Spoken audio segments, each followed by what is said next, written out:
Today we're going to be doing day hiking bags. So some of the essentials, hope you enjoy.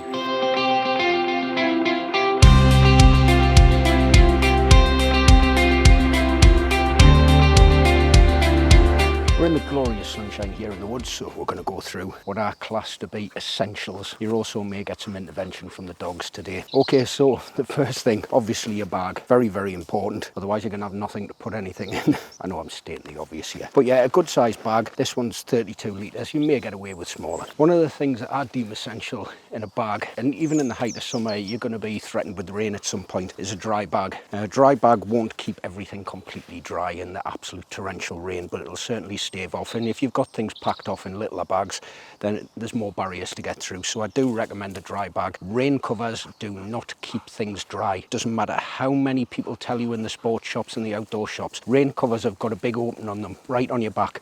As soon as the rain hits you on the shoulders, goes down the back, and you end up with not only a puddle of water in your bag, you'll end up with a puddle of water in the bottom of the rain cover. They're there to stave off a little bit of shower activity from the top of the bag and mostly just keep that top end of it dry. So to essentials, first thing I'd put in my bag is a map and a compass. Now, a map and a compass are really, really useful if you know how to use them. I will do a video in future on very basic map reading skills, but I do advise that you find somebody who can do some navigation courses and give you a really good heads up. Next on my list would be a first aid kit. Your first aid kit should be very personal to you. It's good to have a few extra bits and pieces in there that could help for a group. Things like plasters for your heels, sticking plasters for any cuts that you might get, midge repellent or sting removal. You also need to keep in mind that any personal medication needs to go in here as well. And if you're walking with a group, just let them know what you've got. The next thing I'd take is waterproofs. Now, it might be a sunny day when you start, but believe me, I've had 4 seasons in one day. It's not just keeping the rain off. There's quite a lot of jackets and waterproof trousers that won't keep the rain off. These also double up as keeping the heat in, especially if you're moving. So I highly recommend, in fact, I don't recommend, I say you have to have waterproofs in your bag. It doesn't matter what the weather forecast is going to be like, because if you do have an incident or one of your party has an incident, one of the things you can do is stick your waterproofs on them. Stick them in a bivvy bag and it'll keep them doubly insulated. Waterproofs, absolutely essential. So next on the list is warm layers. So a spare warm jumper, not the one you're wearing. It can be one that you've taken off at the start of the walk, but I do recommend you carry one, and a hat and gloves. Again, for the same reason as the waterproofs. You stop for half an hour on a mountaintop, the wind's blowing, you're going to get cold really, really quickly. Now, you don't need a filter as such, but I do find them very, very helpful. I have been on guided walks where people have turned up with a couple of litre bottles of Evian, and by the time they've got to the first stop point, they're absolutely parched and they've drank it all. You can get your water from a stream. I have had a dicky tummy before off that, but this thing is called the Grail, and this is the ultralight filter. Pour your water into this plastic cup, take the centre section out and push it down, and that'll filter your water. You can get other ones, soya squeeze, but I prefer this because I can drink out of it. It's nice and easy to carry and nice and lightweight. On the subject of first aid kits, I would recommend you get yourself a little roll of this. Takes no room in your pack. This is iodine tape. If you manage to get yourself a blister or a sore on your foot, just wrap your foot up. Don't stick it over the top of the sore, actually wrap your foot up so it sticks end to end. And this thing's great for stopping socks rubbing, stopping anything developing any further.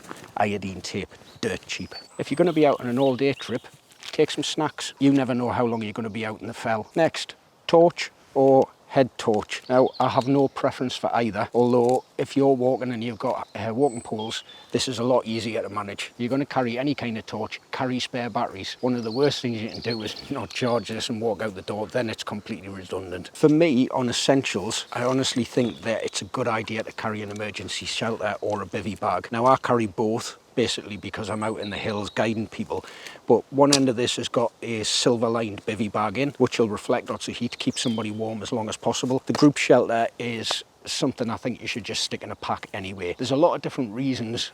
It will get you warm very, very quickly, but these are also great for kids when they're feeling a little bit tired and they can't be bothered anymore. Just stick this over the top of your head. Needs no poles. You are the tent pole. You sit with your back on the outside of the fly sheet. Get in there with the kids and all of a sudden you're warm and you're dry. Great idea, but I would say absolutely essential. Now, I've got 3 items left on my essentials, one of which I've had experience quite a few times with other walkers and friends who haven't used one of these, and that's a waterproof pouch for your phone.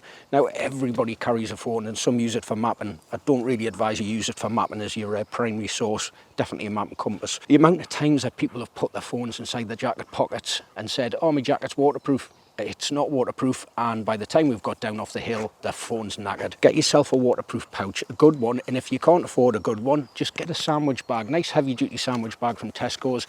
Put your phone inside and wrap it up a few times, and then stick it in the head of your bag underneath. So not in the top pouch, but actually underneath. And then you've got your rain cover, it gives you a little bit of double protection. But if you do need that phone in an emergency and it won't power on, you're going to be stuck. One other little thing that I carry, which I find useful, some would say it's desirable, I say it's sort of essential, is repair tape. The repair tape is great. If you've ever had a down jacket, they're quite fragile, the fabrics that they use, and they tear easily. And I've known people catch them in buckles, go to pull them out and rip them. And as soon as you rip them, the down starts pouring out of them. This thing is going to stave that off. Now, that's happened to me before with one of my clients. Actually accidentally stuck a trekking pole down the side of my arm and ripped a hole in my down jacket. This sorted the problem out straight away. Last on my desirables is money. Some of you would say, well, why do you need money? It's great for getting a taxi ride if you're walking to the wrong valley. It'll get you to the cash point. It may even get you a few beers at the end of the walk. And in some valleys, you might find yourself an old payphone. Very unlikely. One of the things with Morecambe and mountainous areas, especially the Lake District, is a lot of the valleys don't have any mobile phone signal, or very little if that. Money's great just to carry around. You can get yourself some snacks, get yourself an ice cream, pay for that taxi, or just get yourself a couple of pints. Stick some money in your bag, always useful. Now, on to what I deem my desirables. A stove. Some people might find this a bit strange from me, but I deem this a desirable in the summer. In the winter, maybe an essential, unless you're going to be carrying coffee. For me, this is desirable. This is the Wakako coffee machine, and I absolutely love this thing. It makes me a little espresso on the mountaintop. Quite a few guests have asked for one of these on a time, but it's my coffee. Multi-tool.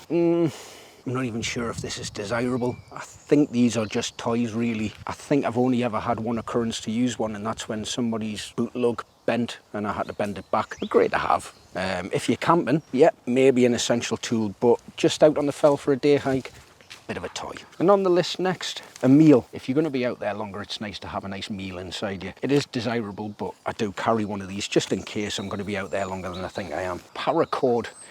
You could say this might be essential. I think it's desirable.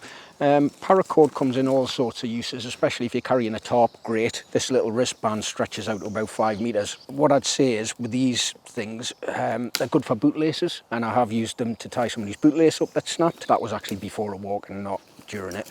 A couple of uses, desirable. Why would you carry a spare torch? Good for other people in your group. Also, if your first one fails or you haven't carried enough batteries or you forgot to charge it, this one's always in the bag. It's always got spare batteries in the little capsule. It's not the brightest thing, but it's maybe good for finding your way on the path, and it's also good for alerting people where you are. Sunglasses. Now, these can be either desirable or essential. These are my desirables. I don't need them all the time. In winter, in the snow, definitely an essential. On my desirable list, I have the Osmo Pocket. This is a little 4K camera. I carry around a microphone just for improved audio. This is desirable for me. I don't always carry it with me. Last one, sit mat. You've been walking for a few hours and you want to sit down, the grass is wet or it's a bit rocky, then get yourself a sit mat. Although people do ask me about it all the time. What happens is, with this one, you sit down on the sit mat there and you put 2 trekking poles crossed over in the back and you've got a backrest. It's great, I love it. But desirable. You don't need to carry one, it's just nice to have one. So that's it for my day sack guide. This is the desirables and the essentials. I hope you've enjoyed it. If you did, like and subscribe. In future we'll be going through an overnight bag and a multi-day trip bag, along with what's in the first aid kit, doing some meals, all sorts of different bits and pieces. So please like, subscribe, click that bell icon, because if you click the bell icon you'll get told when I put another video on. I hope you enjoyed it. Cheers, bye.